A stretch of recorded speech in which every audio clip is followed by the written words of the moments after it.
17 নম্বর file. আগের ফাইলের continuation. পঞ্চম অধ্যায়, পৃষ্ঠা সংখ্যা 157, প্রাচীন প্রথার পুনরাবির্ভাব। সামন্ত প্রথা অনুযায়ী জমির বন্টন ব্যবস্থা পরবর্তীকালের রোমের সমাজেও দেখা যায়। এই ব্যবস্থার প্রধান বৈশিষ্ট্য ছিল প্রিক্যারিয়াম, অর্থাৎ প্রার্থী ব্যক্তিকে চাষবাস ও বসবাস করার জন্য জমি মঞ্জুর করা নীতি। সাধারণত প্রার্থী আনুষ্ঠানিকভাবে ভূস্বামীর কাছে জমির জন্য আবেদন করত এবং কয়েকটি বিশেষ শর্তে ভূস্বামী তাকে জমিদান করত। প্রথা অনুযায়ী বিনামূল্যে প্রার্থীকে জমি মঞ্জুর করা হতো এবং দাতা কোনো প্রকার দলিলপত্র ছাড়াই জমিদান করত এবং জমির উপর তার অধিকার অব্যাহত থাকত। অর্থাৎ সামন্ত তার জমি কেবলমাত্র ব্যবহারের জন্য পোষ্য ব্যক্তিদের মধ্যে বন্টন করে দিতে পারত এবং আবার প্রয়োজন অনুসারে এই জমি ফিরিয়ে নিতে পারত। সামন্ত কয়েকটি বিশেষ শর্তে পোষ্য ব্যক্তিদের জমি ভোগ করা অধিকার প্রদান করলেও জমির প্রকৃত মালিকানা সামন্তদেরই থাকত। সামন্ততন্ত্রের দায়িত্ব। সামন্ত যুগের প্রধান বৈশিষ্ট্য ছিল ঊর্ধ্বতন ভূস্বামী ও নিম্নতম কৃষকদের মধ্যে নানা চুক্তির মাধ্যমে প্রকৃত সম্পর্ক স্থাপন। লিখিত এবং অলিখিত এই দুইভাবে এই সম্পর্ক স্থাপিত হতো। সামন্ত প্রভু তার পোষ্য ব্যক্তির কাছ থেকে কর বাবদ অর্থ ছাড়াও কয়েকটি দায়িত্ব পালন করার অঙ্গীকার দাবি করত এবং কর ও এইসব কাজকে তার ন্যায্য অধিকার বলে মনে করত। অন্যদিকে পোষ্য ব্যক্তিরাও, পৃষ্ঠা সংখ্যা 158, অন্যদিকে পোষ্য ব্যক্তিরাও সামন্ত প্রভুর পক্ষ থেকে কতকগুলি দায়িত্ব পালনের স্বীকৃতিকে অধিকার বলে মনে করত। সামন্ত প্রভু তার পোষ্য ব্যক্তিদের কাছ থেকে সেসব দায়িত্ব পালনের প্রতিশ্রুতি প্রত্যাশা করত। তার মধ্যে দুটি ছিল খুবই গুরুত্বপূর্ণ। প্রথমত, অধীনস্থ পোষ্য ব্যক্তিদের জমিদারি থেকে শত্রুদের বিতাড়িত করা এবং প্রাসাদ ও জমিদারি নিরাপত্তা বিধানের জন্য সামরিক সাহায্য নেওয়া। প্রকৃতপক্ষে সামন্ত প্রভু শাসিত অঞ্চলের নিরাপত্তার জন্য এই দায়িত্ব তাকে পালন করতে হতো। দ্বিতীয়ত, যুদ্ধক্ষেত্র বা বিচারালয়ে পোষ্য ব্যক্তির প্রতি কোনো প্রকার অন্যায় বা অবিচার করা হলো তার প্রতিকারের জন্য সে সামন্ত প্রভুর সাহায্য প্রার্থী হতে পারত। জার্মানির মতো কোথাও কোথাও বিচারালয় রাষ্ট্র দ্বারা পরিচালিত হতো এবং সেই সব ক্ষেত্রে পোষ্য ব্যক্তিকে রক্ষা করার দায়িত্ব পালন করত। বিশপ ফুলহার্ট বলেন যে কোনো পক্ষ এই দায়িত্ব পালন করতে অস্বীকার করলে তাকে বিশ্বাস ভঙ্গকারী আখ্যা দেওয়া হতো। এইসব পারস্পরিক চুক্তির দায়বদ্ধতায় সামন্ত প্রথার মূল ভিত্তিরূপে বিবেচিত হতো। এমনকি সামন্ত প্রথার বিলুপ্তির পর জাতীয় রাষ্ট্র গঠিত হলেও রাজা এবং প্রজার সম্পর্ক চুক্তির উপর নির্ভরশীল বলে স্বীকৃতি লাভ করে। পোষ্যদের দায়িত্ব ও কর্তব্য। সামন্ত প্রভুদের মতো পোষ্যদেরও অনেক দায়িত্ব পালন করতে হতো। সামরিক সাহায্যের সুবিধা লাভের জন্য অধিকাংশ জমিদারি পোষ্য ব্যক্তিদের মধ্যে বন্টন করে দেওয়া হতো। যুদ্ধের চুক্তির শর্ত অনুযায়ী নির্দিষ্ট সংখ্যক সৈন্য নিয়ে পোষ্য ব্যক্তিরা সামন্ত প্রভুকে সাহায্য করতে বাধ্য থাকত। সাধারণত সমগ্র বসন্ত ও গ্রীষ্মকাল সামন্ত প্রভুরা সসৈন্যে যুদ্ধে ব্যস্ত থাকতেন। সেজন্য দ্বাদশ শতাব্দী থেকে ঠিক হয় যে স্বাভাবিক পরিস্থিতিতে পোষ্যরা প্রতি বছরে 40 দিন ধরে সামন্ত প্রভুকে সামরিক সাহায্য দিতে বাধ্য থাকবে। পরবর্তীকালে সৈন্য দিয়ে যুদ্ধক্ষেত্রে সাহায্য করার পরিবর্তে সামন্ত প্রভুকে নির্দিষ্ট পরিমাণ অর্থদানের রীতি প্রচলিত হয়। ইংল্যান্ডে এই অর্থদানের ব্যবস্থা স্কুটেজ নামে পরিচিত ছিল। পোষ্যদের প্রদত্ত অর্থের সাহায্যে সামন্ত প্রভু ভাড়াটে যোদ্ধা নিতে পারতেন। সামন্ত প্রভার অবসানের পরও দীর্ঘদিন পর্যন্ত জমিদাররা রাজাকে প্রত্যক্ষভাবে সামরিক সাহায্যের পরিবর্তে নির্দিষ্ট পরিমাণ অর্থদানের রীতি অব্যাহত রাখার চেষ্টা করে। এইভাবে রাজারা নতুন করে নির্দেশ জারি করে সামরিক সাহায্যদান বাধ্যতামূলক করার ব্যবস্থা করেন। অনেক অঞ্চলে আবার সামন্ত প্রভু প্রাসাদ দুর্গের প্রতিরক্ষার দায়িত্ব পোষ্যদের গ্রহণ করতে হতো। প্রাচীন রোমান সাম্রাজ্যে কর্তব্য পালনে রত সরকারি কর্মচারীদের ভরণ পোষণের দায়িত্ব জনসাধারণকে বহন করতে হতো। সমাজে সামন্ত প্রথা প্রচলিত হলো এই রীতি অব্যাহত থাকে এবং জমিদারির মধ্য দিয়ে ভ্রমণের সময় সব খরচই জনসাধারণ বহন করতে বাধ্য ছিল।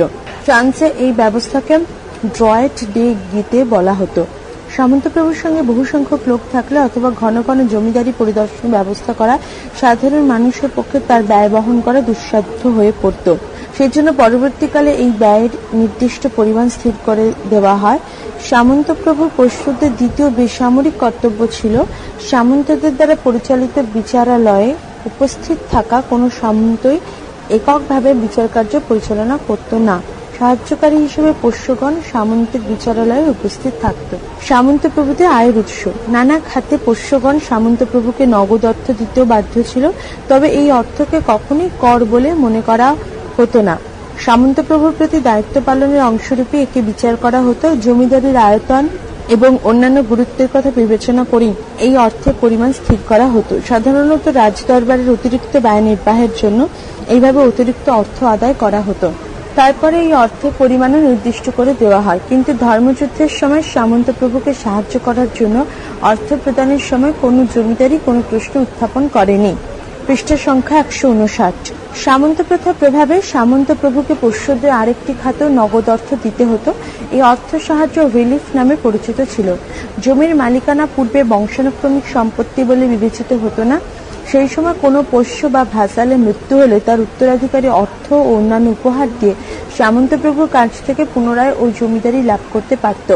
কারণ জমিদারের মৃত্যু এবং তার পুত্রের উত্তরাধিকার লাভের অন্তর্বর্তী সময়ে সামন্ত প্রভুই জমির প্রকৃত মালিক বলে স্বীকৃতি লাভ করত। তবে প্রথা অনুযায়ী জমিদারির উত্তরাধিকার বংশানুক্রমিক ছিল এবং আনুষ্ঠানিকভাবে উত্তরাধিকারের স্বীকৃতি দানের জন্যই সামন্ত প্রভু এইভাবে অর্থ লাভ করত। তাছাড়া সামন্ত প্রভু পুত্রের উত্তরাধিকার লাভের সময় পোষ্যরা বিশেষ কর বা অর্থ দিতে বাধ্য ছিল। সামন্ত প্রভুর সম্মতি অনুসারে জমিদাররা তাদের জমিদারি বিক্রি করে দিলেও সামন্ত প্রভুকে কর দিতে হতো। আধুনিক কালের সম্পত্তি করের সঙ্গে এই করের তুলনা করা যেতে পারে। মধ্যযুগে এই করের পরিমাণ খুব বেশি ছিল। অনেক সময় পুরো 1 বছরে জমিদারির আয় কর হিসেবে আদায় করা হতো। উপরে বর্ণিত 3 প্রকার কর আদায়ের পদ্ধতির মধ্যে সামন্ত প্রথা একটি মূল সূত্র নিহিত ছিল।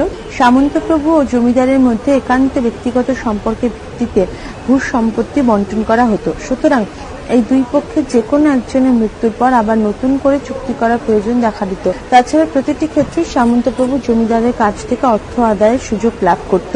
অন্যান্য অধিকার: জমিদার বা পোষ্য ব্যক্তির মৃত্যুর পর জমিদারি স্বার্থ রক্ষার দায়িত্ব সামন্ত প্রভুকে নিতে হতো। এক্ষেত্রে জমিদারের পুত্র নাবালক থাকলে সামন্ত প্রভুই তার অভিভাবকের দায়িত্ব গ্রহণ করত। জমিদার পুত্র সাবালক হওয়ার আগে পর্যন্ত সামন্ত প্রভুই জমিদারি শাসন করত এবং জমিদারি থেকে আয়ের প্রায় সমস্ত অর্থই ভোগ করত। অনেক সময় জমিদার পুত্রের নাবালকত্বের সুযোগ নিয়ে সামন্ত প্রভুই জমিদারি আত্মসাৎ করত।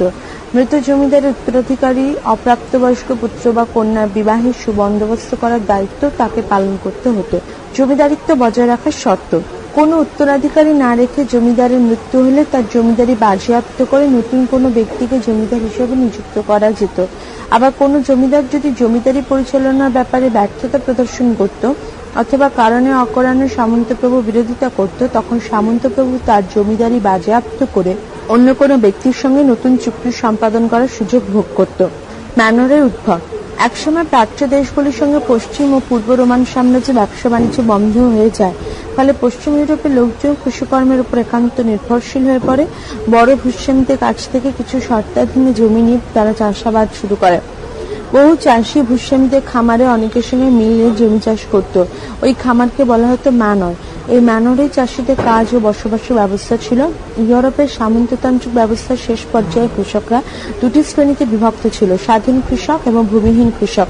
স্বাধীন কৃষকরা জমি ভোগ দখল করতে পারত, এদের আর্থিক অবস্থা ভালো ছিল। কিন্তু ভূমিহীন কৃষকরা, যাদের সার্ফ বা ভূমিদাস বলা হতো, বেশিরভাগ ক্ষেত্রে জমিতে পৃষ্ঠের সংখ্যা 160। বেশিরভাগ ক্ষেত্রে জমিতে বেগার খাটত। এদের নিজস্ব জমি ছিল না। এরা ম্যানরের সামন্ত প্রভুদের জমি চাষ করত। অনেক ক্ষেত্রে জমি চাষ ছাড়াও এরা প্রভুর বাড়িতে ভৃত্য হিসেবে কাজ করত। পারিশ্রমিক যা পেত তাতে এদের সংসার চলত না। বংশ পরম্পরায় এরা দাস হিসাবে সামন্ত প্রভুদের কাছে কাজ না করলে চাবুক মারা হতো। নির্মম শোষণের বিরুদ্ধে ভূমিদাসরা একাধিকবার বিদ্রোহ করেছে। স্বনির্ভরতা: চাষিরা নিজেদের বা তাদের অঞ্চলের চাহিদা অনুযায়ী ফসল ফলাতো। শুধু নুন, মশলা, লোহা ইত্যাদি কয়েকটি জিনিসের জন্য তাদের অন্য অঞ্চলের উপর নির্ভর করতে হতো। এজন্য তারা সামান্য উদ্বৃত্ত ফসল ফলাতো। ম্যানরে মাঝে মাঝে যে হাট বসত তাতেই তারা তাদের উদ্বৃত্ত ফসলের বিনিময়ে নুন, লোহা ইত্যাদি সংগ্রহ করত। বাণিজ্যিক অগ্রগতি কৃষির ওপর প্রভাব: সেই সময় বাণিজ্যিক সুযোগ তেমন ছিল বলেই চাষিরা উদ্বৃত্ত ফলনে আগ্রহী ছিল না। এই সময় বৈদেশিক আক্রমণের ফলে কারিগরি শিল্প ও ব্যবসা বাণিজ্যের কেন্দ্র অর্থাৎ নগরগুলির বেশিরভাগই নষ্ট হয়ে গিয়েছিল। বাজারে মুদ্রা যথেষ্ট পরিমাণে ছিল না। শাসকরা জমি দিয়ে পুরোহিত, কর্মচারী, সেনাপতি প্রভৃতি পাওনা মেটাতেন। ফলে সমাজে নানা স্তরে ভূস্বামীর উদ্ভব ঘটে। সংক্ষেপে পশ্চিম ইউরোপে চালু হয় স্বয়ংভর অর্থনীতি বা সেলফ সাফিসিয়েন্ট ইকোনমি। এর ভিত্তি ছিল জমি ও কৃষি। সমালোচনা। হেনরি পিরেনের তত্ত্ব পরবর্তীকালে পরিত্যক্ত হয়েছে। গবেষকরা দেখিয়েছেন যে ইসলাম শক্তি ভূমধ্যসাগরে প্রাধান্য স্থাপন করলেও পশ্চিম ইউরোপে ব্যবসা বাণিজ্য বন্ধ হয়ে যায়নি। তারা প্রাচ্যের নানা পণ্য পশ্চিম ইউরোপের দেশগুলিতে বিক্রি করতে থাকে, যদিও আগের তুলনায় অনেক বেশি দামে। পশ্চিম ইউরোপে ব্যবসা বাণিজ্য অবশ্যই কিছু পরিমাণে হ্রাস পেয়েছিল। নর্সম্যানদের আক্রমণে এর জন্য বেশি দায়ী ছিল। সে যাই হোক, নর্সম্যান, ম্যাগিয়ার এবং স্যারাসেনদের আক্রমণের ফলে এবং ক্যারোলিঞ্জীয় রাজন্যবর্গের অসাধারণ দুর্বলতার জন্য যে ঘোর নিরাপত্তাহীনতা সৃষ্টি হয়, তার প্রতিকারের জন্য পশ্চিম ইউরোপে আপৎকালীন ব্যবস্থা প্রবর্তিত হয়। এরই নাম সামন্ত ব্যবস্থা। রাজারা তখন প্রজাদের বিপদ আপদ থেকে রক্ষা করতে অপারগ ছিলেন। আত্মরক্ষার জন্য সাধারণ মানুষ, বিশেষ করে চাষিরা, কোনো স্থানীয় শক্তিশালী ভূস্বামীর বা সামন্তের আশ্রয় নেয়। তারা তাদের প্রতি অনুগত থাকার এবং তাকে ফসলের ভাগ দেবার অঙ্গীকার করে তার কাছ থেকে একখণ্ড জমি নিয়ে তা চাষ করত। জমির মালিকের হয়ে বেগার তাদের খাটতে হতো। তারা তাকে নানা প্রকার কর দিত এবং প্রয়োজন হলে যুদ্ধক্ষেত্রে সৈনিকের ভূমিকা পালন করতেন। এই ভূস্বামীরা শাসন ও বিচার করতেন। তাদের কর্তৃত্বাধীন অঞ্চলে তারা রাজার মতোই আচরণ করতেন। এদের দুর্গ সৈন্যবাহিনী ছিল। তারা নিজেদের মধ্যে প্রায় যুদ্ধে লিপ্ত হয়ে নৈরাজ্য সৃষ্টি করতেন। ফলে এই সময় রাজা একজন শক্তিশালী ভূস্বামীর চেয়ে বেশি কিছু ছিলেন না। পৃষ্ঠা সংখ্যা 161। কখনো কখনো এই ভূস্বামীরা অনুরূপ শর্তে তাদের চেয়েও বিত্তবান ও পরাক্রমশালী ভূস্বামী আশ্রয় নিতেন। আশ্রয়দাতা আশ্রিতকে রক্ষা করতে প্রতিশ্রুত ছিলেন। কালক্রমে রাজাদের শক্তি বৃদ্ধি ঘটলে তারা সামন্ত ব্যবস্থাকে স্বীকৃতি দিয়ে তাকে বৈধ ব্যবস্থায় পরিণত করতে মনস্থ করেন। তত্ত্বগতভাবে রাজাই ছিলেন রাজ্যের সমস্ত জমির মালিক। তিনি নিজের জন্য কিছুটা জমি রেখে বাকি জমি বড় বড় জমিদার বা সামন্ত প্রভুদের মধ্যে বন্টন করে দিতেন। এদের বলা হতো ডিউক, মার্কুইস, কাউন্ট বা আর্ল। এই ডিউকরা আবার তাদের চেয়ে ছোট ছোট সামন্তদের মধ্যে তাদের জমি জমা ভাগ করে দেন। এদের বলা হতো ব্যারন। খ, ভারতীয় অভিজ্ঞতা গুপ্ত সাম্রাজ্য এবং দিল্লির সুলতানি রাজ্য।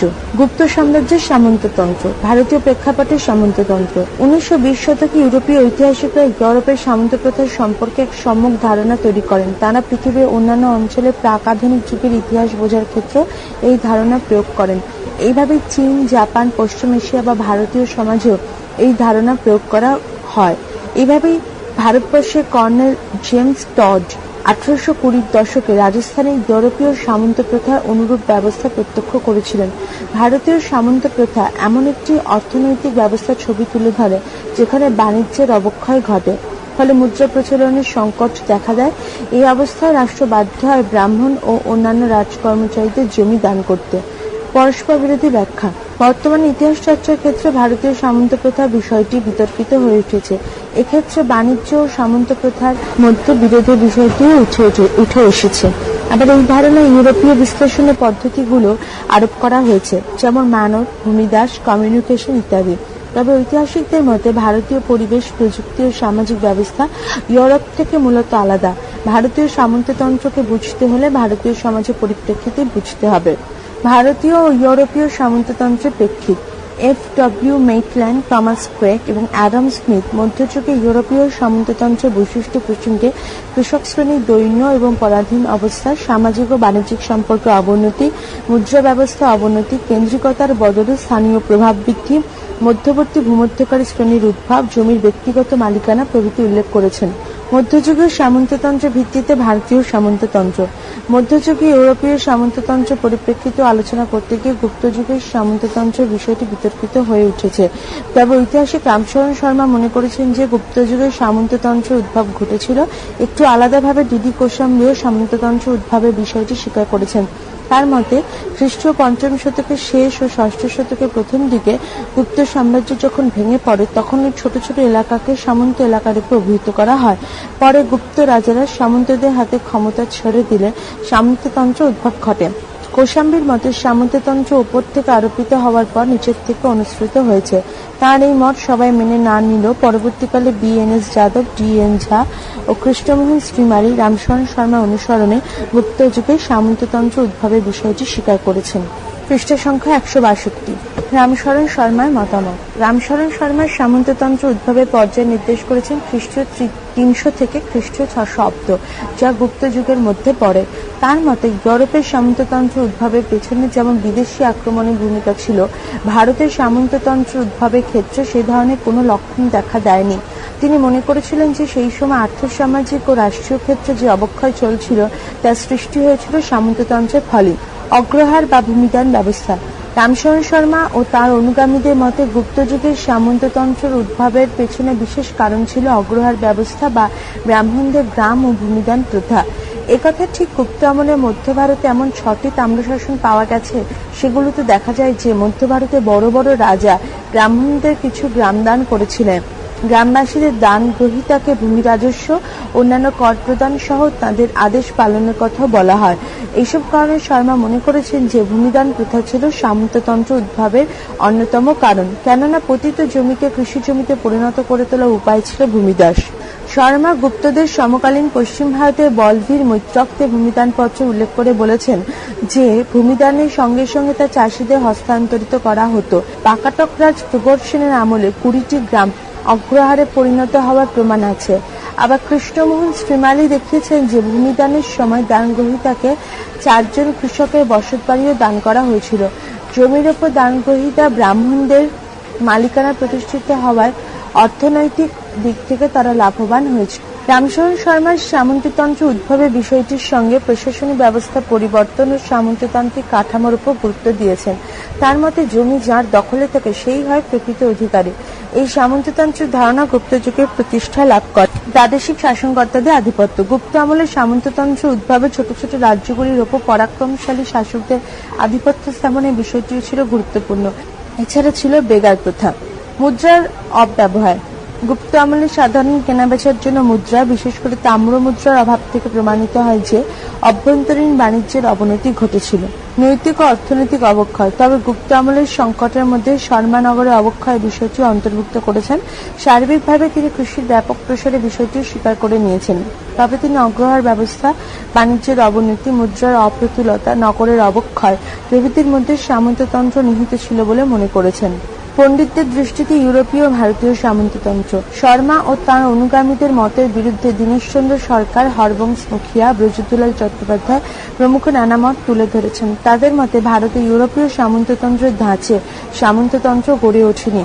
দীনেশচন্দ্র সরকারের মতে তাম্রশাসনগুলোতে এমন কিছু তথ্য পাওয়া যায় না যার ভিত্তিতে বলা যায় যে অগ্রহার ব্যবস্থার সূত্র ধরে রাজশক্তির প্রভাব প্রতিপত্তি কমে গিয়েছিল। তাছাড়া গুপ্ত আমলে যে শুধু অনাবাদী জমি দান করা হয়েছিল তা বলা যায় না।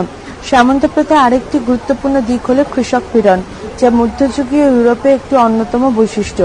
ইউরোপীয় সামন্ততন্ত্রের মূল ভিত্তি ছিল সার্ফ বা ভূমিদাস। উৎপাদনের উপকরণের উপর ভূমধ্যিকারী নিয়ন্ত্রণ প্রতিষ্ঠিত থাকে এই ব্যবস্থায়, কিন্তু ভারতীয় সামন্ততন্ত্রে তা পাওয়া যায় না। পৃষ্ঠা সংখ্যা 163। আলোচ্য আমলে মুদ্রার অপ্রতুলতা বাণিজ্যের চূড়ান্ত অবনতির গ্রহণযোগ্য নয়। রবীন্দ্রনাথ মুখোপাধ্যায় দেখিয়েছেন যে খ্রিস্টীয় 7ম শতক থেকে ত্রয়োদশ শতক পর্যন্ত সময়ে ব্যাপক রৌপ্য মুদ্রার প্রচলন ঘটেছিল। বলা বাহুল্য এই তথ্যই বাণিজ্যের গতিময়তার ইঙ্গিত দেয়।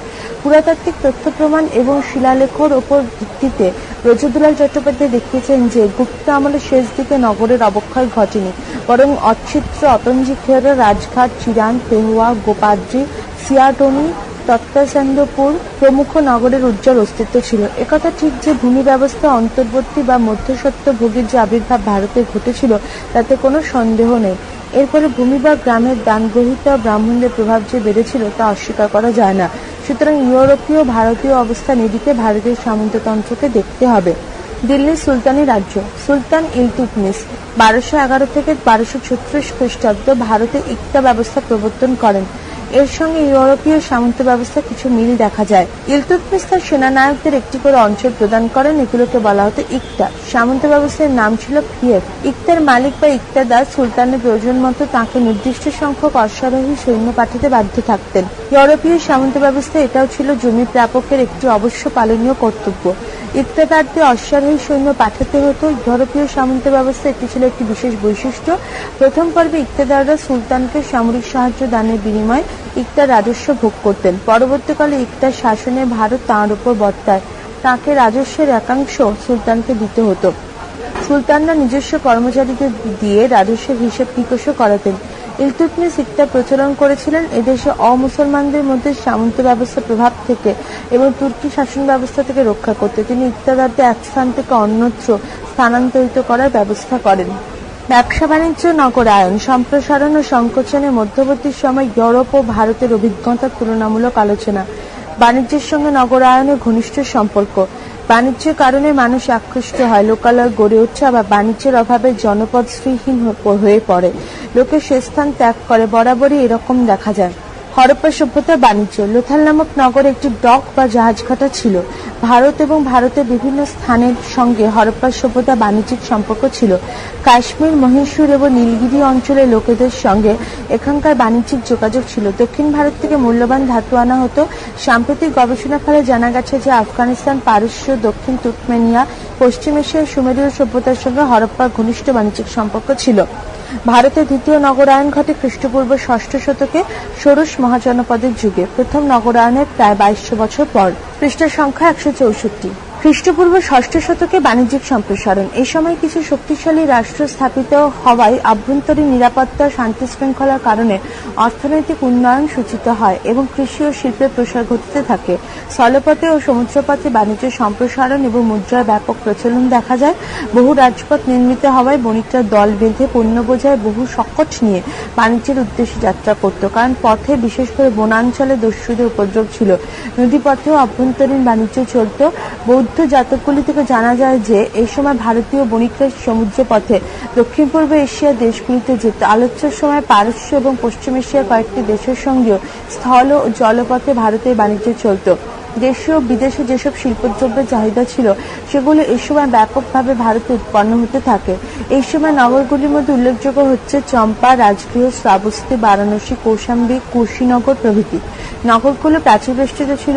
মহাপরিনির্বাণ সূত্র অনুযায়ী বুদ্ধদেবের সময় উত্তর ভারতে প্রায় 50টি নগর ছিল। মৌর্য যুগ। মৌর্য যুগে ভারতেও বহু সমৃদ্ধ নগর ছিল। এই সময় ব্যবসা বাণিজ্যে যথেষ্ট প্রসার ঘটে। গ্রিক বীর আলেকজান্ডার পারস্য, ভারত প্রভৃতি দেশের সঙ্গে গ্রিসের যোগাযোগের পথ খুলে দেন। পরবর্তীকালে অশোক গ্রিস, সিরিয়া এবং মিশরের সঙ্গে ঘনিষ্ঠ সম্পর্ক স্থাপন করেন। চন্দ্রগুপ্ত মৌর্য ও বিন্দুসার সিরিয়ার সঙ্গে ঘনিষ্ঠ সম্পর্ক বজায় রেখেছিলেন। বিন্দুসারের রাজসভায় মিশররাজ দ্বিতীয় টলেমির দূত এসেছিলেন। এসবের ফলে ভারতের সঙ্গে পশ্চিম এশিয়ার মিশর, গ্রিসের বাণিজ্য সম্পর্কে স্থাপিত হয়েছিল বলে মনে করা হয়। অশোকের সময় চীন ও দক্ষিণ পূর্ব এশিয়ার দেশগুলির সঙ্গে ভারতের বাণিজ্য সম্পর্ক স্থাপিত হয় বলে কোনো কোনো পণ্ডিতের অনুমান।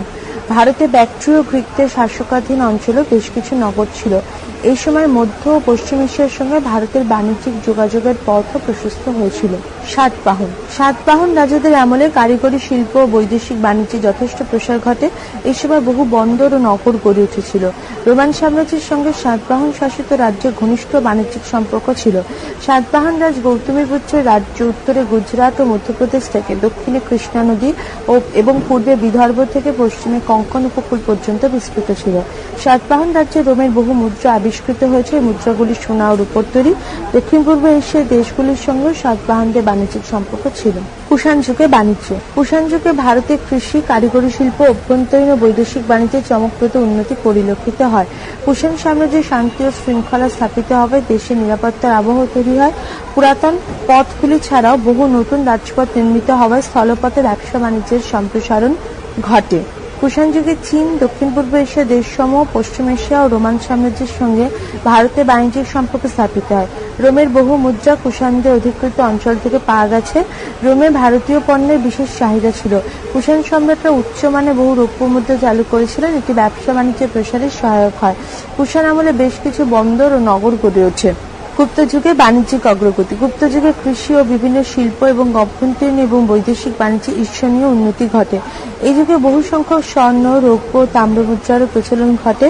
এই সময় পূর্ব ও পশ্চিম রোমান সাম্রাজ্য, পারস্য, দক্ষিণ পূর্ব এশিয়ার দেশসমূহ, চীন প্রভৃতির সঙ্গে ভারতের লাভজনক বাণিজ্যিক সম্পর্ক ছিল। পৃষ্ঠ সংখ্যা 165। অধ্যাপক রামশরণ শর্মার মতে গুপ্ত আমলে বহু জগৎ জনহীন পরিত্যক্ত হয়। এটি গুপ্ত আমলে অর্থনৈতিক ও বাণিজ্যিক অবক্ষয় প্রমাণ। গুপ্ত যুগে কিছু পুরাতন নগর যে ধ্বংসোন্মুখ ছিল তাতে কোনো সন্দেহ নেই, তবে এই সময় বহু নতুন নগর গড়ে ওঠে। গুপ্ত যুগে নগরগুলির মধ্যে উল্লেখযোগ্য হল উজ্জয়িনী প্রতিষ্ঠান, বিদিশা, প্রয়াগ, কৌশাম্বী, বারাণসী, অহিচ্ছত্র, মথুরা, বৈশালী, গয়া, পাটলিপুত্র, পুরানা কিলা, অত্রঞ্জি খেড়া, তাম্রলিপ্ত, থানেশ্বর, কনৌজ, নালন্দা, বিক্রমশীল, চিরান্ত, বলিরাজগড়, বানগড়, রাজাবাড়ি ডাঙ্গা, প্রভৃতি। এই নগরগুলিতে ঘন বসতি ছিল। এই সময় ভারতের তৃতীয় নগরায়ন ঘটে। দিল্লির সুলতানি শহরে ব্যবসা বাণিজ্য নগরায়ন। দিল্লি সুলতানি রাজ্যের প্রথম দিকে ব্যবসা বাণিজ্য তেমন প্রসার ঘটেনি। কুতুবউদ্দিন আইবক, ইলতুৎমিশ বলবন দেশ রক্ষা ও বিদ্রোহ দমন শৃঙ্খলা প্রতিষ্ঠার কাজে ব্যস্ত থাকতেন। আলাউদ্দিন খলজির রাজত্বকাল থেকে ভারতের এক বিশাল অংশে রাজনৈতিক ঐক্য, সুদৃঢ় শাসন ব্যবস্থা ও সুস্থিতি স্থাপিত হয়। খলজি ও তুঘলক আমলে বহু রাজপথ নির্মিত হয়, উচ্চমানের রৌপ্য ও তাম্র মুদ্রার প্রচলন ঘটে, নগর গড়ে ওঠে এবং ব্যবসা বাণিজ্য সম্প্রসারিত হতে থাকে। এই সময়কার উল্লেখযোগ্য নগর হল দিল্লি, দৌলতাবাদ, লাহোর, মুলতান, কারা, লখনৌ, আনহিলওয়ারা, ক্যাম্বে। সুলতানি যুগের শিল্প। সুলতানি আমলে বাংলা ও গুজরাটের শহর ও গ্রামগুলিতে সূক্ষ্ম বস্ত্রাদি তৈরি হতো। অন্যান্য শহরেও এই জাতীয় বস্ত্র পাওয়া যেত। ক্যাম্বে বিখ্যাত ছিল বস্ত্র এবং স্বর্ণ ও রৌপ্য অলঙ্কারের জন্য। বাংলার খ্যাতি ছিল রেশম ও মসলিনের জন্য। এই সময় চর্মশিল্প, ধাতু শিল্প, কার্পেট বয়ন শিল্প, দারু শিল্প এবং পাথরের তৈরি দ্রব্যাদিও বেশ উন্নত মানের ছিল। সুলতানি আমলের বৈদেশিক বাণিজ্য। লোহিত সাগর ও পারস্য উপসাগরের নিকটবর্তী অঞ্চলগুলিতে ভারতীয় বস্ত্রের বিপুল চাহিদা ছিল। চীনেও ভারতের সুতি বস্ত্রের কদর ছিল বলে জানা যায়। মধ্য এশিয়া, পশ্চিম এশিয়া, আফ্রিকা, দক্ষিণ পূর্ব এশিয়ার সঙ্গেও সুলতানি আমলে ভারতের বাণিজ্যিক যোগাযোগ ছিল। এইসব দেশ থেকে বাণিজ্যিক সূত্রে ভারতের প্রচুর সোনা ও রূপো আসত।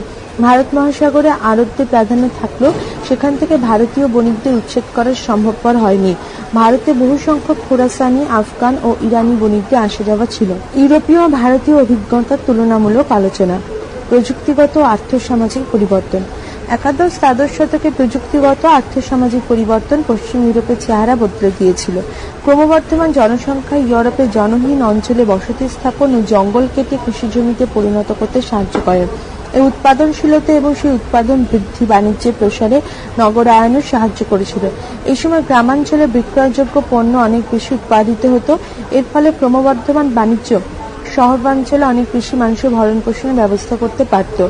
প্রাচীন যুগে ইউরোপীয় সভ্যতার সূতিকাগার ছিল গ্রিস। খ্রিস্টপূর্ব ৫ম শতকে গ্রিকরা, বিশেষ করে এথেন্সের নাগরিকরা ইজিয়ান ও ভূমধ্যসাগরের দ্বীপগুলোতে এশিয়া মাইনরের উপকূল ভাগে কৃষ্ণ সাগরের পৃষ্ঠ সংখ্যা ১৬৬। এশিয়া মাইনরের উপকূল ভাগে কৃষ্ণ সাগরের চারিদিকে এবং মিশরে উপনিবেশ স্থাপন করে। এইসব উপনিবেশগুলির সঙ্গে গ্রিসের বাণিজ্যিক সম্পর্ক গড়ে ওঠে। এইসব উপনিবেশ মারফত গ্রিক সাহিত্য, শিল্প, স্থাপত্য, লিখনরীতি প্রভৃতি বিভিন্ন দেশে, বিশেষ করে ইটালিতে ছড়িয়ে পড়ে। উপনিবেশগুলিতে বহু নগরও স্থাপিত হয়। পরবর্তী অংশ পরবর্তী ফাইলে।